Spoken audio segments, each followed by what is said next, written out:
मुलाकडे शुल्क भरण्यासाठी पैसे नव्हते. शिक्षिकेने जे केले त्याने माणुसकी रडली.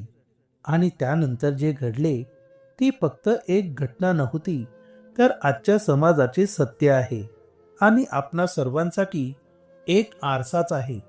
मित्रांनो, ही संपूर्ण कहाणी जाणून घेण्यासाठी हा व्हिडिओ शेवटपर्यंत नक्की पहा.